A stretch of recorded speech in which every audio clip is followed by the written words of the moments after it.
What's an early sign that someone's a bad person? Story 1. I'm in the music biz, and there are people who get just a tiny bit of success and then pretty much treat everyone like if you're not someone advancing my career, you don't exist. It's pretty easy to spot because they straight up ignore you until someone else points out who you are or who you know, and then it's, oh, hey, nice to meet you. We should do a show together, or some shoot. Clout chasers are vapid people. Answer. I have a lot of friends who are in successful bands. Many I've known for 10 plus years, but since they travel a lot, I don't see them all that often. There was this local guy who desperately wanted to be the most punk in town, but he was always kind of rude to me, so we never talked. One night I was at a bar with a group of these friends, and Loser Boy came up to us to try to get in good with them. Suddenly he was so nice and friendly to me and acted like we had always been close, so I called him out in front of all of them. It was hilarious, and this guy still thinks I'm a huge meanie, so I am one,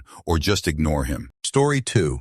Being greedy when they know other people most likely haven't even got their fill yet, i.e. taking a whole half of a pizza to yourself at a pizza party. Another is someone showing out in front of other people, but acting normal when it's just you and them. Them throwing the meanest stray at you for no reason when they argue to someone else about something that had nothing to do with you. Being overall judgmental, and being able to ask someone for something, but they can't ask you for anything. Yes, I've experienced all these. Story 3. PSA. OP is a bot farm account. OP's account is 4 days old, has no content at all. No posts, no comments. Posts a question that has been posted a gazillion times and is an evergreen guaranteed to get responses. And you all post happily. I have seen this happen a lot in recent TJMs. Reddit is being gamed by bots and GPTs. Skynet is among us. Story 4. So this is a pet peeve of mine, and it's usually a good tell that someone is a bad person. When they mistreat, are rude,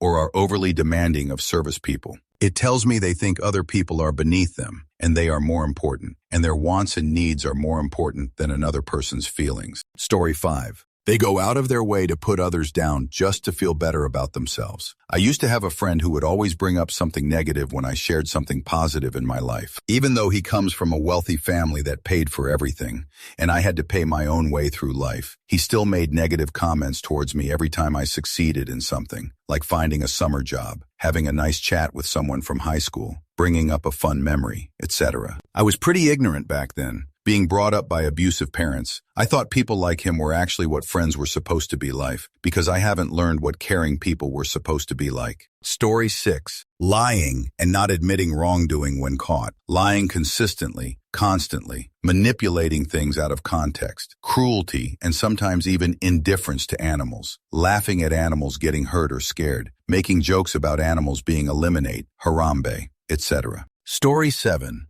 I would say if every issue they've had in life is always someone else's fault. For example, if someone cheats on you and then blames you, or if it is someone else's fault, you never got the job because they didn't push you enough. If it's always someone else's fault why they didn't succeed, it is most likely their fault, and instead of doing better and being better, they need someone to blame. Story 8. Some of the bubbliest and most overly sweet presenting people, as in they're clearly trying very hard to be outgoing and are extremely kind up front in a way that feels performative, are some of the most arrogant and condescending people I've met once you get to know them more. Your experience may vary. This isn't a one-size-fits-all. Basically, I'm immediately suspicious of anyone who's clearly trying very hard to come off as sweet and extroverted. Story 9.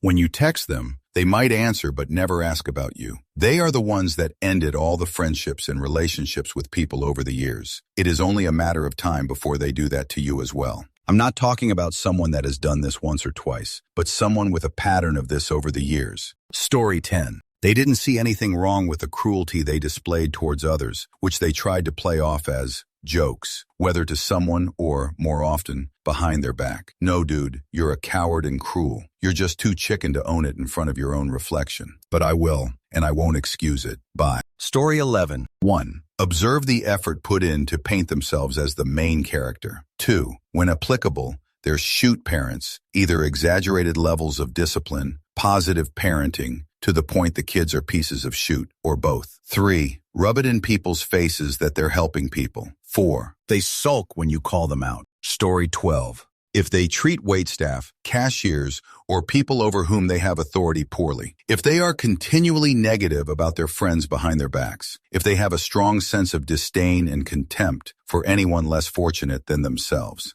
Story 13. There's a few subtle signs to be on the look for. If they wear a blue, or sometimes purple, trench coat, have a long, thin mustache, they're prone to twiddling said stash, aggressive driving, and having the surname Dastardly. There was actually a documentary in the late 60s that documented a lot of this. Story 14. For me, it's someone who is super overly zen. People who burn sage talk a lot about positive affirmations meditation. If I think about all of the worst people I've met in my life, they were really hippy-dippy people that were really into the zen of it all. Story 15. They blindly believe Reddit advice and apply it everywhere in their day-to-day real life. Like, reflect on this post. If you tried to hold yourself up to the exact standards of these comments, it's an impossible expectation, because these largely come down to other people's judgments that are out of your control. Social media tends to overinflate interactions and judgment to the extreme. In real life, for the most part, these things do not matter. People aren't consciously trying to slight others. They just have different cultures and focus on different aspects of their day-to-day lives that are important to them. No one knows what circumstances everyone else is experiencing. To cultivate the idea of what a bad person is loaded. Who are we to make that judgment? It'd be nice if people stop trying to sit on a moral high horse and remember that humans are humans. Story 16. I have a list of things that indicate that somebody is a bad friend person. 1. Ghosting for the sake of ghosting. 2. Making excuses for why they ghosted you. 3. Not holding themselves accountable when things go wrong. 4. Pulling the victim card and getting defensive when you call them out for their behavior. 5. Talking about you behind your back. 6. Treating you like you're disposable to them. Story 17. There are many, but let me tell you, just because someone appears to be a good person to everyone, and everyone you meet thinks they're a good person, it certainly does not mean they are one. Some people are so evil that their public face is a careful curation and public cover to get away with their most evil, irredeemable acts in private. Make people prove their trust and safety. Don't ever assume. Story 18. Victimism and more victimhood. Like the first comment, I also think the same. People who know they have done wrong make an effort not to pretend it. The good impression in the end. I also think it is deeper. Recently, I have been thinking about the complexity of being human. Words and labels limit us. Story 19. The way they treat people in relation to their position in society. For example, they'll treat a CEO with a lot more respect than a waiter or even their own housekeeper. They only respect people they deem as their equals. Anyone below that is trash to them, and they show it. Story 20. Actions speak louder than words, so pay attention to people's actions more than their words. People who gossip talk a lot of shoot about other people should be avoided. Also, anyone who is rude, especially if they ignore boundaries, do stuff like interrupt you constantly. Also, people who ignore, dismiss you by scrolling on their phone when you're with them. That's so rude. Flaky people who don't respect your time, too. Users who only call you when they need a favor or money. Fake people who are self-absorbed. Anyone who never asks how you're doing, who only talks about themselves, should be avoided. Anyone who will ditch their friends for a love interest. And anyone who tells you that boundaries are restrictions. Boundaries should be respected. And anyone who tries to control you, change you without your consent. And people who lie, gaslight you too. Google all of this to learn more about it. Anyone who borrows money or other stuff, who never pays you back, or who never returns your stuff. Anyone with jealousy issues. Liars too. Trust your gut. Also, hard substances users. Run.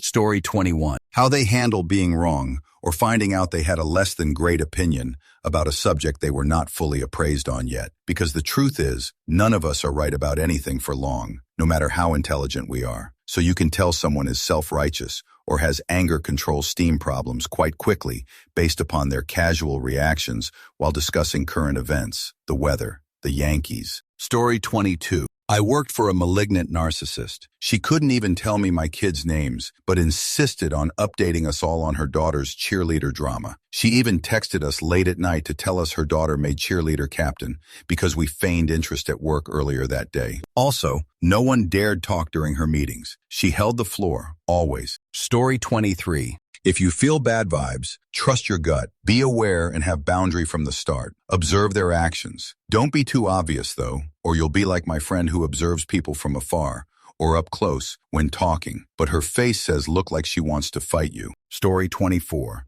Red flags of someone not being a good person for me are when their words and actions do not match up, casual lying, nothing is ever their fault, refusal to accept responsibility, being able to lie to themselves, in caps because it's a huge one. People who can manipulate their own mind justify are some of the most dangerous people on earth. Arrogance, inability to listen, too many details, shows manipulative tendencies, passive-aggressive behaviors, how they treat waitstaff, type of friends, making fun of people. There's probably more, but my brain is fried right now. Story 25. If they say everyone else around them is a narcissist, or, because this usually comes together, they seem to not be able to keep many friends, because something they have said or they were all problematic. This isn't always black and white, but from what I've noticed, at least with some people I've known, it ends up being a problem with them that they end up projecting. Story 26. Nothing is ever their fault. Friends, acquaintances, family members, all dropping them in a consistent or rapid rate. Every relationship they have is filled with drama or is toxic. No one is allowed to have problems but them. The world is against them. Worst people I've ever had the displeasure of knowing have all these traits. Story 27. Real life. Case in point, I've watched someone at my work talks about me behind my back and barefaced pretend we're friends. Worst is when she does it within my earshot. I'm of the adage, if you can't say it to my face, you must be an utter coward. It's a massive kick in the teeth, but I've seen right through her since I've gone off sick from work. Sis, we aren't the same. So stop trying to actually relate to me whilst being two-faced. Story 28. They are clearly disingenuous and make you feel like shoot even when discussing simple things. I know someone who has a habit of screwing up their face and looking up to the left and right as if it's some next-level rocket science shoot I'm explaining when I'm talking them through how their idea could be improved. Story 29. Two things. 1. People who dismiss something that matters to you, however small it is. 2. I've noticed a pattern about people who are really into you before they know you. Often means they're projecting what they want you to be and getting excited about that instead of who you really are. Story 30. I know a lot of people are going to dislike hearing this, but they don't have any friends. The worst people I've experienced in my life are the wounded, bullied types who talk about being lonely and having a hard time making friends. They lure new people into their lives with that sob story, and then, over time, you realize why they don't have friends. Story 31. When he or she's family friends stop talking to them, this usually happens because the person did something so bad that none of their friends and family members don't want anything to do with them. The person might play the victim and say he or she did things because of X reason, but former friends and family will paint a different picture. Story 32. People who won't respect simple, low-stake things for other people. If I say, hey, while there, please don't do X around this person, it makes them uncomfortable. And then that person decides to go out of their way to ignore that. That's all I need to know that they aren't someone I'm going to spend time with. Story 33. Not necessarily assign someone as a bad person, but when a lot of the seemingly nice things are self-servient, and when I get constant, see, I would never do that because responses to every vent I have are signs for me to stay alert. Chances are, they're not interacting with me for the right reasons since, to me, these two things come across as trying to buy my trust. So I will go, wow, you are so sweet and kind. I've had a lot of people faking good intentions just to reveal who they really were afterwards. And since I've started to get sick of them, I've been noticing these patterns a lot. But that's just me, though, since they're not tell-all signs. It could very well be someone's regular communication style. Story 34. When talks shoot about their ex to their friends, had an autistic 30-year-old acquaintance who, when we met to talk again, he talked about how he did the making fun of a mentally ill person. Sign and talked the most vile shoot about his girlfriend who had bipolar. They're not together now, but he quit working at one of the Disney parks just to break up with this poor girl. Story 35. They really like to bother retail service workers with deliberately bad jokes or cliches, working hard or hardly working. The forced chumminess and love of bothering others with zero cleverness is a huge sign they're going to absolutely lose it if they feel they aren't being worshipped enough. Story 36. Not necessarily a telltale sign of a bad person, but one time, years ago, towards the end of college, I reconnected with a girl from high school who I hadn't seen in a very long time. When we spoke, she often talked about people who Shed had a falling out with. And when I asked her to describe the issue that caused the rupture in their relationship, she'd usually point to very petty or minute gestures that caused her to get angry, which made the other person confused. And finally, Shed end up not talking to them. Very early on, I thought, that'll probably be me one day. And I was right. Story 37. Bad is maybe not the right word, but if a person that befriends you tries to put you down in front of others or one-ups you all the time, run. This behavior comes from a very deep insecurity, cannot be fixed, and that person will never be a real friend. Story 38. People who abuse their power to prevent you from interacting with other people regarding things you're interested in, especially because they cannot handle civilized, mature conversations and constructive criticism that goes against their beliefs, even more so when they can't even provide a logical argument against you. Those people are extremely dangerous and hold us all back. Story 39. I've been called a bad person, and I do know I've done bad, stupid things to people I cared for. It's subtle, so I might want to say not paying attention. Like bad stuff I've done, it's because of not caring, paying attention. Just acknowledging it was bad because I get called out. Listen to people. Sometimes we make mistakes, and they are shouting out to please stop doing it, but you're so much into yourself. I'm totally changing and trying to be better, but listen, it's no excuse to be a jerk just because you were not listening. Story 40. How they treat servers, cashiers, etc. Do they gossip to you without asking? Do they ever ask you first to hang out, how you are doing? When you're in the car with them, what's the conversation usually about, or what are they doing instead of talking to you? Story 41. One of the earliest signs is how they treat other people, especially those they don't need to impress. Watch how they treat waiters, cashiers, or anyone beneath them in social status. If there's a lot of unnecessary rudeness or condescension, that's a red flag. Story 42. Trying to look far younger than you are. Don't get me wrong. No one loves to age, but it's the 40-year-old dudes who try and look like they're still in their 20s. Like, dude, you can't even accept yourself. I'm not surprised you can't handle people being different than you. Story 43. Try to convince other people they're not XYZ or doing certain toxic behaviors. Boast about being a good person. Most good people don't have to go around telling everyone they are. Don't take accountability for anything they do wrong. Gossip about others all the time. Story 44. They can't accept fault or apologize. And deadheads, judge me if you want, but every person I've met who's a deadhead has turned out to be the most immature, emotionally stunted, self-centered person who just regurgitates basic concepts of empathy and self-reflection like it's Flavor Aid. Story 45. I've stated forever, and still stand by, if they treat service workers, retail employees poorly, I want nothing to do with them. This has nothing to do with me. I've had a corporate management position all my life. It's the biggest red flag for me that they are a shoot person at their core. Story 46. They have a savior complex. They go out of their way to do things for you that you didn't ask for, and then hold it over your head later. Or if you don't accept what they want to give you, they talk, shoot about you, and basically dislike you forever. They act like any problem you have is because you wouldn't let them help you, because they want you to need them. Story 47. There's a really fine line between talking shoot recreationally versus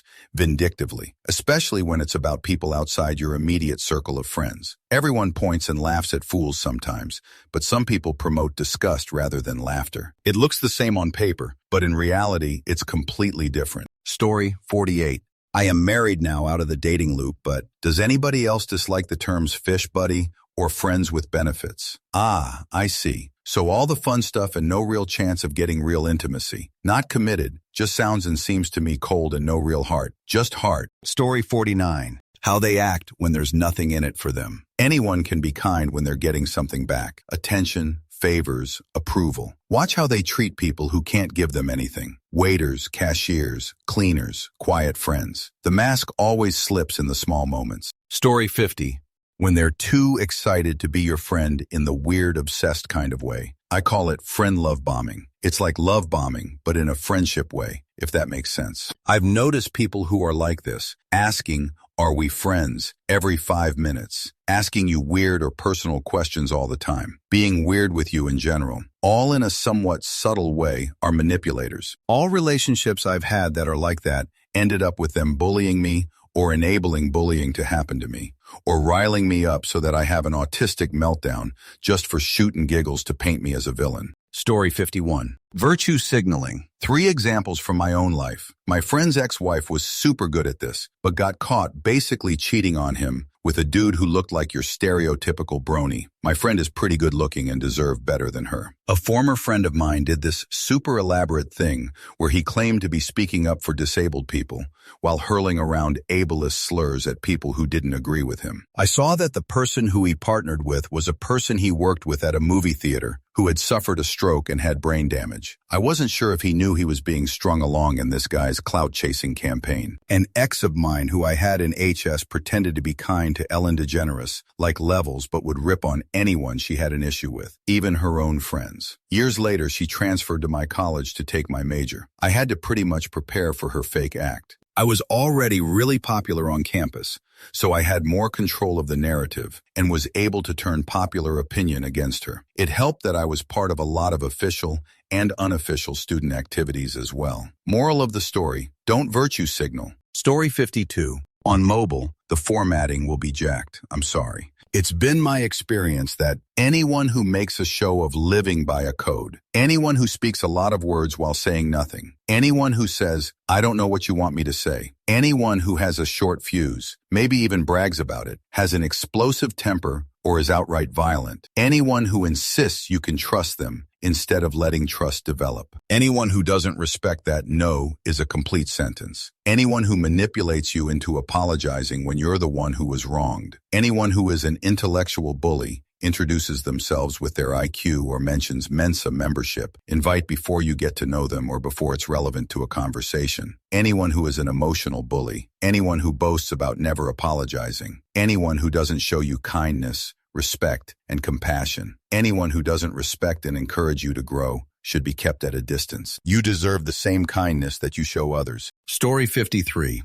As an introvert and empath, I learned early on who to avoid. Not following through on what you said you'd do. Empty promises. Saying they'll hang out with you but never do. Always too busy or stressed, especially when you're the person who always asks to hang out. One-sided deals. Stays your friend for only a period of time. But when something changes in their life, having a kid, a breakup, etc., proceeding to drop you like you're nothing. People who have no problem treating you like shoot, but everyone else sees them as a saint, angel, kind, etc. When they don't know your perspective and knowing they won't believe you. Good old narcissistic behavior. Doing kind things for them, but they never once return the favor. There's more, but those are the main ones to me. Story 54. Justify harming others by claiming that they are doing them a favor. Justify taking away the free choice of another adult, claiming that they know better and they will thank them later. Justify supporting intimacy harassment by claiming that the girl does not know what is good for her, and only after they manage to break her into agreeing to intimacy harassment, she will thank them. Story 55. They treat you with patronizing attitude. They don't want to see you as an equal human being. They think they're better and deserve more empathy than anyone around them. They use your presence as a tool rather than a shared experience. Basically, manipulative and narcissistic in their nature. Story 56. They don't put the shopping cart in the cart corral or wherever it's meant to go. Minus extra points if they just leave it in the parking lot without even doing the still shoot but less awful act of bumping it up on a curb or something to keep it from rolling around. Story 57. No long-term friends. If I meet someone and learn they don't have friendships older than 2 years, I am out. If they just move states or countries, most people will still retain a few long-term friendships, even at long distances and with less interactions, e.g., occasional phone calls. I understand there will be some exceptions to my rule, but I find them to be few and far between. Even if it was a positive thing for them to break ties with everyone in their life, they still made decisions that brought them to the point of being in that situation. I understand we all make mistakes, but I am no longer willing to be part of someone turning a new page in their relationships. Thanks. Lots of therapy. Because it's unlikely most people do the work required to be successful at first. I have met some of the most unhinged and/or energy-draining people who were making positive changes in their lives after realizing their friendship groups were toxic. Whether or not that person's friendships were the problem, that person was actually the toxic one, or it was a combination of both. The shared truth for all of these people with no long-term friendships friendships has continued to be that these people have major issues with boundaries, i.e., breaking others' boundaries or letting people continually break their own boundaries, and that always continues to cause issues, no matter where they go,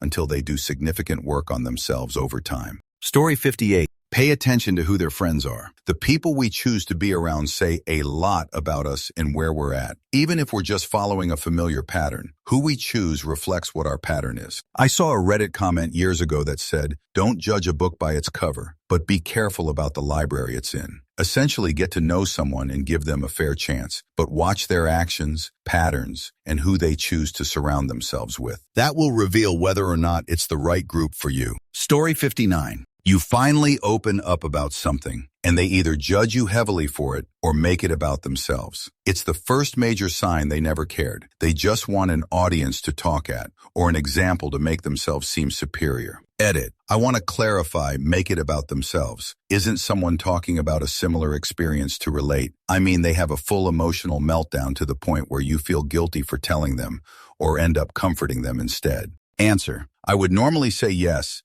but I have some sort of autism or something, and I usually tell someone something happened to me so I can relate. I try really hard not to as well, but it's just my natural response. I tell them how it made me feel and what I did, and then ask them if that's what they mean when they say about theirs. I'm just trying to work out how they feel. Heartbreaking knowing and thinking X's thought that was what I was doing. Story 60. I will give a better example of subtle. Pay attention to your instincts, intuition. If you feel drained by the interaction afterwards, it is definitely a subtle sign. Edit. I am a natural introvert, so I will express this. Yes, there are high-energy folks that can easily tire you out, but you can still like them or consider them good people. Now, there are also other people that drain you, but they also rub you the wrong way for some reason. They do not even have to be high-energy folks. They can also be calm and seem quite similar to you. Answer. I did some freelance work for a guy about a decade back. Immediately got bad vibes, and he just did a year for some white-collar crime, but he paid well and upfront. I put in 2 12-hour days, went home, and never heard back. He violently take down his own mother about the same time I was walking to my door. Stole a car from the dealer next door and got picked up a state or two away. Not too sure what the plan was there. I haven't done any freelance work since, and I listen to my instincts much more closely now. Story 61. Chronically interrupting others, never apologizing or admitting fault for even minor mistakes, getting angry at you for your opinions on things that are truly just opinions. Not necessarily a bad person, but definitely signs of narcissistic tendencies. Story 62. How they treat others who they believe are below them or can do nothing for them. Not seeing the state of the world around us and acting in some small way in their own capacity. This is a personal one for me. I don't want to be around people who won't speak up when necessary. Lack of empathy, conflict avoidance. This is something we should all learn to do in a healthy way. Our society perceives a lack of conflict as a type of moral superiority, but being able to voice our views to a friend, partner, colleague, etc., is so important. Dislikes animals. Doesn't live in accordance with their stated values. Story 63. As someone who has experienced abuse, I can say that there are several signs that, although subtle, can reveal a lot if you pay attention to them. 1. That the person always tries to be right. 2. Who always wants to get his way in everything. 3. They always impose an opinion and do not accept that other ways of thinking can and should exist. 4. They make fun of your tastes, dreams, appearance, and other things. 5. They always try to belittle you or minimize your achievements, even if they are small. 6. They repeatedly minimize you and make you feel bad, even though they know it hurts you. 7. They ignore your limits, even though you have already communicated them 1,000 times, and they continue doing what they know bothers you. In general, if they fulfill the first 2 signals simultaneously, or if they only fulfill number 7, run away from there immediately. Believe me, you do not want to stick around to find out what happens if those signs come true. Story 64. When they don't react proportionally to a situation. I remember this one time sitting on the sofa with my ex and I sneezed. He really overcompensated. OMG, are you okay? With fake concern in his eyes. This stuck with me. At the time, it just felt weird. Much later on in our relationship, it occurred to me that he didn't know when to show concern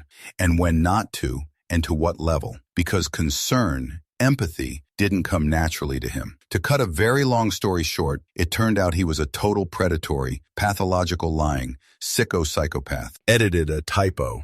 Story 65. Being overly complimentary when you first meet them. I have noticed that people who really pour on the compliments tend to be fake and manipulative at best, and straight up sociopathic at worst. For example, nice to meet you. I love your shoes. Where did you get them? Is normal. Oh my God, your style is amazing. You have to take me shopping sometime and give me tips. You are way more stylish than the other people here. As soon as I saw you, I knew I had to hang out with you. Huge red flag. Story 66. They lure cats to them by acting sweet, then punch them in the face. A guy I knew in college did this. Later, he became a pilot for the U.S. Marines. I'm not suggesting there is any correlation. I was actually surprised that he passed their psych evaluation. Story 67.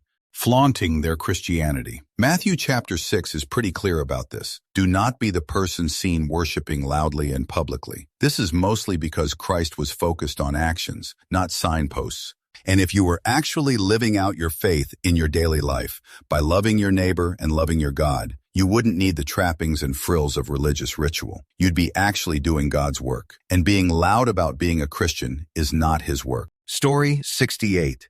Have seen two types consistently. First, the personal one. Their persistent refusal to be the protagonist in their own life story. In every anecdote they tell, big or small, they are never the one who made a choice or a mistake. They are only the person to whom things happened. It's never, I made a poor decision. It's always, I had no choice. This constant victimhood is an abdication of responsibility, and a person who takes no responsibility for their own life will never take responsibility for how they affect yours. In the professional life, how they talk about people who aren't in the room. It's not about avoiding gossip entirely, but the nature of it. Is it a constant stream of negativity and casual cruelty, or is there a baseline of respect, even when disagreeing? The way they speak of the absent is the way they'll one day speak of you. Story 69. People who play bullshit games. Like, you ever meet someone who every time you talk to them, it's like they are trying to play mind games, almost like they are speaking in code or something. Never met a good one. My neighbor is one of those people. Every time she starts talking to me, I avoid her. Very disrespectful and weird. Story 70. I have a list. My mom was completely ruthless, so I have learned a lot. Here we go. When someone only say that they love you when you are being completely inauthentic or are uncomfortable with authenticity. When they completely deny the slightest form of criticism, and they are never the person to blame. When they blame their emotional state and demand understanding for a shoot action, instead of taking responsibility for the action regardless of mood. When they, in the moment, show a lot of understanding when being hurt by them, but proceed to not give a shoot and talk a lot of shoot about you behind your back. When they exaggerate a lot and forget you were there and did not experience the same thing as you did at all. They have very strong opinions, but doesn't even try to respond to other points of view. The list is long, but many small signs together usually indicate a bad person, even though bad is subjective. And the horrible thing is that many quote-unquote bad people usually have a lot of unresolved trauma and feel abandoned in it, which makes me feel bad for even typing this. But I want to warn people, yes, they do suck, and they need to learn. I had to relearn a bunch of relationship skills after my mom died. Get it done. Stop being the bad person. Story 71. You tell someone your understanding and perspective on something, and they immediately start to correct it. They tell you how you should actually think. When I started healing for people-pleasing, this usually triggered me to get angry, but I didn't know why I'm getting angry until I processed it later. Story 72. If they say, I'm a good person doesn't announce themselves as such, because to a good person, being a good person is the baseline. To a bad person, being a good person is considered an achievement, an accomplishment, something they know deep down they haven't achieved, but they have to pretend they have. They don't understand that it's odd to announce baseline.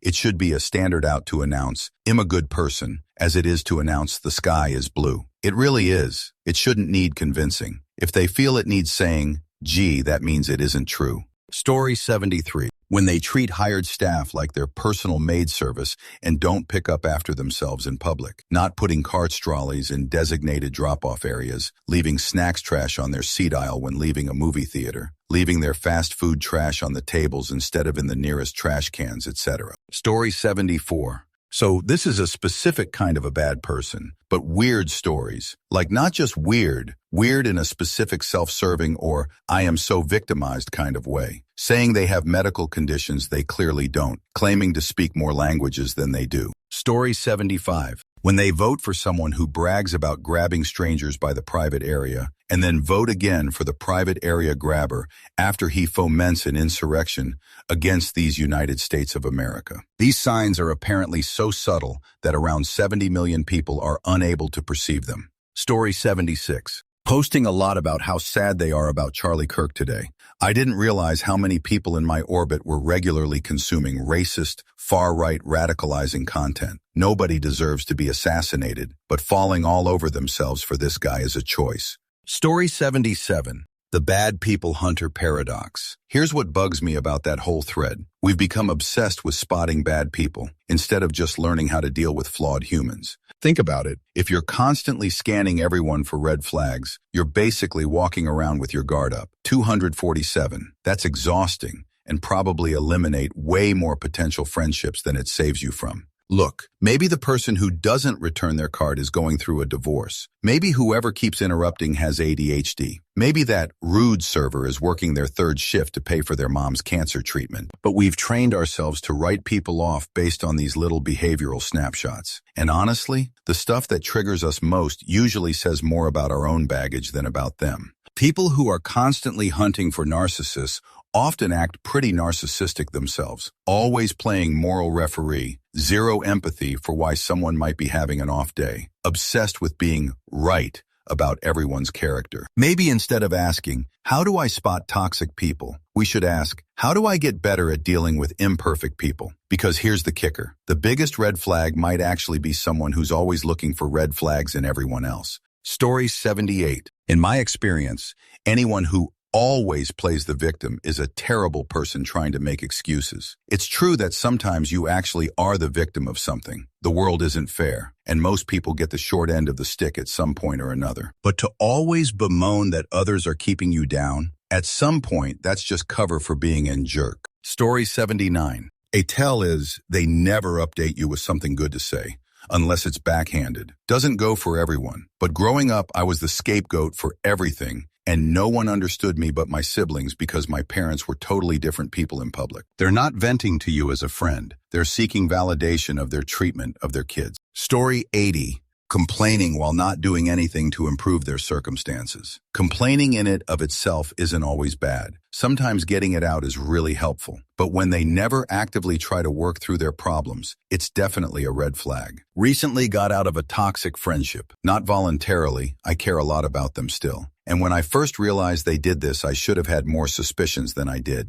Story 81. 1. They hit their animals. 2. They talk about people behind their back but are nice to their face. 3. They lack accountability, integrity. 4. Will be on time for themselves but often late for everything else. 5. Only call when they need something. 6. Use beliefs to justify lack of empathy. 7. They say offensive things and claim they were joking. 8. Ask people to do things they wouldn't do. 9. They are only honest to hurt feelings but lie about stupid. Shoot the rest of the time. 10. They are critical of everyone but get extremely offended when someone is critical of them. Story 82. Someone who hides insults behind jokes. So when you call them out, they say, you're being too sensitive. When they do something wrong, they'll never take responsibility. It's always someone else's fault, or they'll make excuses. They often downplay how their actions hurt others, but exaggerate when they feel slighted themselves. Story 83. Proclaiming they're an empath, nice guy, or constantly talking about how they're honest, trustworthy, etc., is a subtle form of manipulation that a lot of people fall for. If someone has to tell you they have these traits instead of simply embodying them, it's a red flag.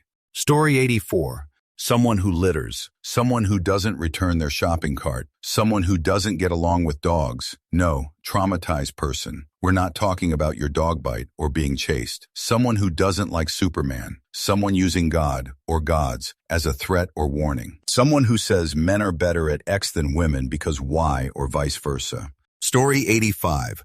When they always tell you, let it go, or don't take it so seriously. This is, in my experience, a sign that this person just doesn't care about anything and anyone, and they won't even feel sorry if they do something bad. According to them, it's not a big deal ultimately. Deal with it. Story 86. Never admitting a mistake or fault without a caveat. My little brother is a serial domestic abuser, has taken down a cat by throwing them off a balcony, and claims to be the victim of mine and my mother's abusive life when I was a kid because he had to watch. My father favored him. Anytime he's called out for something he did wrong, it's like, okay, maybe I shouldn't have hit her, but what was I supposed to do? She cheated on me. I don't know, man. Not beat her up, leave her. Have a conversation about it if you were invested in the relationship. Maybe don't take down the cat because it pooped on your floor. We've been estranged for years after my wife and I took in a friend who had a new baby because he had personal beef with said buddy, which revolved around a fight in a car I wasn't there for. I am racked with guilt for any atrocities I've committed, and I own them. And I don't claim to be a good person, but I try to be every day. But at least have the capacity to say, I'm sorry, without the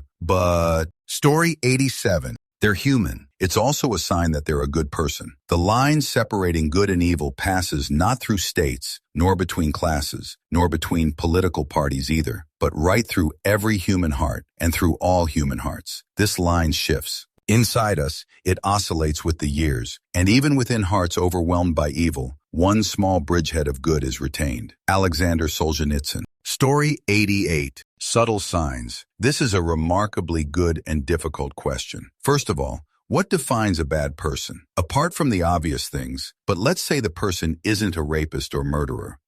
People can be very annoying and backstabbing in one setting and be very nice in other settings. The work-home difference is a good example. There's people that do despicable things to reach their goal at work, but once home they can be loving parents, great neighbors, doing lots of charity work, etc. Does that make them bad persons? No, it's good persons doing bad things. Also, mostly people have reasons for their behavior. So there is a difference between behavior and having an actual rotten core. For example, you shouldn't steal a television, but if you do it to give it to your elderly neighbor since her TV broke down and no one has money to replace it, well, the action is bad, but the person means well. So this person is seen as a criminal, but is definitely not a bad person in its core. So having established that, usually people crent bad persons in general. That leaves us with the actual bad people. People who are actually evil and don't give a fudge about others and do despicable things. The problem is that these people don't have subtle signs. They have huge red flags everywhere. You will recognize them immediately. And then here comes the twist. The actual evil people, serial killer type of bastards, well, they are too smart to show signs most of the times. They are masters of deception. How often have we heard the neighbors talk about living next to a serial killer and not noticing anything? So your question is almost impossible to answer. But having years of experience working, you tend to see and recognize certain behaviors. A few examples. Gossiping to you and befriending you make you feel like a trustee. Well, you can be darn sure they will gossip about you too. Is it a bad person? Nah, just not my cup of tea. I don't like gossiping. Oh wait, I actually have one. A proper one. People with Machiavellian characters will do everything to reach their goal. So look for the subtle signs like different behavior in different settings, different treatment of people, different wording, different clothes even. After more than 25 years working, I became a victim for one of those people very recently. I didn't notice anything. She even came to the house and held our newborn. She said everything I needed to hear from my employer. And then suddenly out of the blue, she became hostile. I confronted her, gave her feedback, and then she no longer needed me. Tried to fire me for bullshit, made up fake reasons. These people have no conscience. They will do anything. Another subtle warning sign are people that seem to have something going on all the time. They usually are lying about half of it, and it's never their fault. Shoot always happens to them. Those are the manipulators. They will play you until they have what they want, usually money. Also learn this the hard way. For example, problems with the landlord, problems with the systems, problems with the ex, problems with the daughter being teased, problems with money, one story better than the other, then problems with parents, with employers, etc., etc. Always the most crazy stories you tend to believe because you can't make this shoot up. And we all have moments in our lives where piles of shoot come at you at the same time. But in these cases, there is always something, and they always need something to fix that something. Anyways, eager to read more of this from others. Story 89. Can't take a joke. Immediately defensive. Putting others down so much that it's become second nature to them. Can't read the room. Make your story about themselves. Becomes dramatic. Starts crying in hysterics like they were the victim. Always trying to make themselves look helpless, harmless, even when they're subtly scheming. Story 90. Emo. If being mean, fake, smart, smartly fake is shown by 0 to 100 points respectively, then the world rewards, not praise but real day-to-day benefits, advantage to grow. People ABV 50 to 60 in being mean, ABV 70 in fake and ABV 80 in smart, and 100 in smartly fake. Only praise for being nice. I think bad people are a BIV 80 mean and a BIV 80 smartly fake. I don't know if all this is weird, but hey, I'm anonymous. Story 91. You can try accidentally dropping something of yours near the person and watch their reaction. Do they stand still and seem unbothered, or do they instinctively reach for it to hand it back to you? Their response can be a decent indicator of how empathetic they are. Story 92. If someone has nothing but grandiose stories, yeah, there's a likelihood that they experience that. But if all of their stories are insane, the chances of that being true are slim to none. It's not just exaggeration that's the issue here. It's a good indicator of a liar. Story 93. When they think of someone who is a bad person or just not a good person as a good person. I can't tell you how many times someone who is a POS is called a good guy just because they socialize and chat them up, despite observing their behaviors and attitudes. Story 94. People that tell nice narratives about themselves when you meet them. I am a person that really respect this or that. I am someone that cares a lot about this value. I often realize that they are the absolute opposite of what they are saying, but they believe their own lies they tell themselves. Story 95. When people are nice only to those who can give them something in return, and are rude to waiters or those they consider inferior. It happened to me with a friend, and it was the sign that made me stay away from him. If they can't be nice to everyone, the truth is that they are not good people. Story 96. A person who tells everybody they interact with something negative or confidential about a person you both know in order to create a temporary sense of intimate trust and connection. Eventually, you realize they're trashing you to other people in exactly the same way. Story 97. Being rude to people they perceive as inferior. For example, my office has a full-time cleaner. This poor woman is busy all of the day. We have sinks and dishwashers. When I am finished with my ceramics from the kitchen, I rinse them in the sink and put them in the dishwasher. Takes all of 10 seconds. There are others who will throw their used wares somewhere on the kitchen counter and walk away, or even worse, leave the plates at their desk. It is disgusting how these individuals act, not even the slightest regard for others. Story 98. I once had a girlfriend come to town to spend time with me when it was her birthday weekend. My boyfriend and I took her and her friend, who tagged along, to a sushi dinner. We obviously paid for her, including her friend, and bought a cake for her. Prior to coming, she sent me a link to buy gourmet cupcakes that she wanted and was disappointed I didn't order those instead. I don't know that was a big deal. We went to a club to party and got a table, adult beverage, etc. I had other friend who happened to be in town the same night who also had her own table, so we all partied together. When it was time to pay the tab, she and her friend that she came to town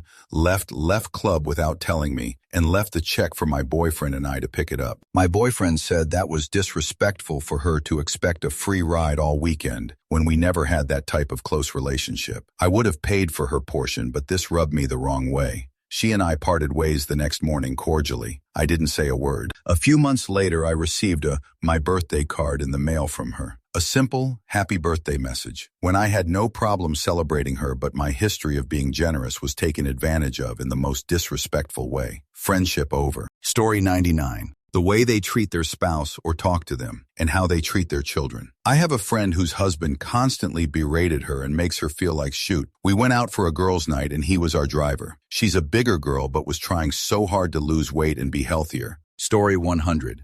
Littering. Destructive behaviors as a joke. Belittling others. Anything where they act out as small ways to feel more powerful, or act in ways that harm others in small ways. Treating a server rudely, out of a sense of entitlement. I have no time for those people. Story 101. Being rude to waitstaff. When dating early on, I try to go to a restaurant that I know has a long wait time at least once. It's like a Karen speedrun, spending all their time talking shit about others and or constantly putting others down to make themselves sound better. Story 102. 1. Passive-aggressive. 2. Entitlement. 3. Being offensive to others. 4. Constant teasing, considering it as funny but it's actually hurtful to the other person. 5. Meanie gossiping. 6. Manipulative gaslighting. 7. Constantly reminding someone's mistakes. Embarrassing situations. These are just some of the subtle signs my friends and I missed during our friendship with another girl. We thought it was just her personality at first, so we never gave it any thought. Until she turned out to be a sadistic psychopath years later who emotionally tormented our mutual friend. And boy, the thrill she got out of it. She really messed my friend up. Kudos to her for being resilient through it all. Long story short, we cut off ties with this two-faced monster, and she's living in denial like nothing happened, and that she never admitted to anything. Story 103. A lot of people mention not apologizing, but there is a certain kind of narcissistic evil when somebody takes pride in the fact that they apologized, as if doing so absolves them of any wrongdoing they did in the first place. They do not use an apology to make amends, but as tool to make themselves look good by owning up to their mistakes. Story 104. In the U.S., how much they tipped their server, especially if the server did the essential functions of the job, but didn't really sparkle entertain. Anyone looking to save a couple dollars by under-tipping a server, who we all know are usually paid $13 an hour, just because that person didn't perform a little song and dance while doing their job, is a POS. Story 105. A subtle sign is when someone only shows kindness if there is something in it for them. If they treat servers, strangers, or people they see as beneath them poorly, but act respectful to people they want something from, that is usually a giveaway. How they act in small, unnoticed moments shows more about their character than the big, obvious ones. Story 106. After years of interacting with garbage people on the internet, I have learned their tell. Bad people can fake all manner of political position or argument, but the one thing they cannot fake is empathy. The trait underpinning all their other failures as a human are that they simply lack the capacity to look at someone experiencing hardship they themselves are not currently experiencing and think, I can appreciate why that person would be unhappy with this burden, and I understand how I would want this to change if I were them. This manifests very subtly if you aren't looking for it. However, if you are wise to look for it, you'll notice it in how they specifically phrase things. For example, they might acknowledge that a group of people are suffering as a result of a policy or event, but they will then move right past it without considering it in the overall picture. They'll always recognize suffering when it visibly occurs, but it will never inform any conclusions they reach. You can test this by asking them directly to display empathy through something as simple as asking them if they agree a person is right to feel hurt by an action taken against them. A reasonable person has no problem agreeing to this because it's ostensibly fair, but they will pivot or get defensive because they have internalized being empathetic to strangers as abhorrent and are manifestly unable to perform it. Story 107. Sorry for doing what you do, oof. That's tough, because they come people-shaped. We forget that they are incapable of people empathy. We don't think that way, so it's hard to argue with someone that has no interest in understanding you or empathizing with you. They just want to shut you up and or win the argument. Story 108. This might sound wonky to some, but I have found that if your normally friendly dog or cat either refuses to engage or is outright aggressive to someone, especially after multiple visits, it deserves some consideration. I've heard that horses were actually better at reading people than cats and dogs, but I've never had a horse. Story 109.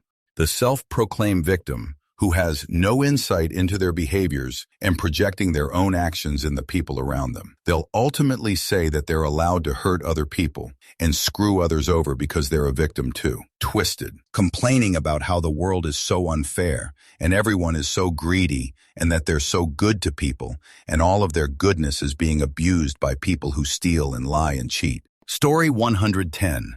When they treat people based of what they need at the moment, 17F. Notice how boys tend to talk nice to me when they need something, or they aren't with their friends. But once they don't need me, they would make fun of me or do mean stuff to a lot of people. Story 111. Watch how they treat people they think don't matter. If they're polite to a boss but rude to a waiter, that tells you more than anything they say. A lot of people can fake being nice when they're being watched. But if someone's natural instinct is disrespect when they think no one cares, that's a big red flag. It usually means the kindness is just an act. Story 112. Listen to how a person apologizes. If you hear them say, "I'm sorry that made you upset," instead of something to the effect of, "I'm sorry that I did that to you," they aren't apologizing. They are acknowledging that you were upset. They want check off the box where you felt an apology was needed, and they will feel like that should suffice. But they took no responsibility for the whatever created the problem in the first place. Story 113. Toxic people tend to presume that every other human being thinks exactly the same way as them. So pay very close attention to what they have to say about their fellow man. But be very careful, because it's very easy to confuse it with wisdom. The reality is that humans beings and human relationships are complex, and nothing is ever black and white. People who assume the whole world is toxic are probably projecting. Story 114. Excusing others who have done heinous things, e.g., sure they eliminate people ruin someone's life, indirectly resulted in the unjust suffering of others for their own gain. But they were just trying to live, had a rough childhood, didn't know better, weren't loved enough, are still human. Story 115. Not thinking about others, being unable to be in their position. My ex would constantly do the most disrespectful shoot, and when I confronted her about them, she would just say, "I didn't think that they would hurt you." When it was the other way around, there would be a lot of crying and rage though. Story 116. One subtle sign, when someone never apologizes, like ever, even for small stuff. You bump into them, and somehow you're the one saying sorry. Red flag, my friend. Or when they're super nice to you, but low-key rude to waiters or anyone they don't need. You ever seen that? It's like, bro, the mask is slipping. Story 117. They defend and enable and associate with and make excuses for bad people. Typically, bad people surround themselves with bad people. They may not be as blatant about it as the bad people they defend, but they still align themselves with them, and their immorality and bad behaviors are not deal breakers for them. I have lost all respect for enablers, as much as I have bad people. Story 118. An extremely reliable one is that they accept positive exaggerations of themselves as fact, as in facetiously gas them up as being infallible. But instead of cluing in that it's a form of humor, they legitimately agree and nod their heads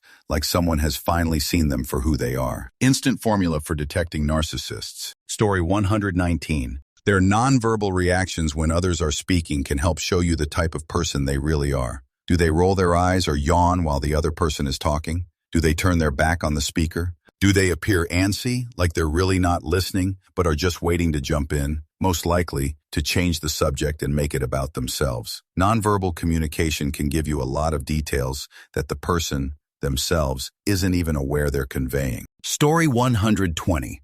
Talks shoot about other people when they are not around. The other person is an idiot or a jerk, and when they are around, they are BFFs, and everything is kisses and laughs. Guess what? This person probably talks shoot about you when you're not around. I'm very wary of people that tries to set me and others against another person. They are usually manipulators. Story 121.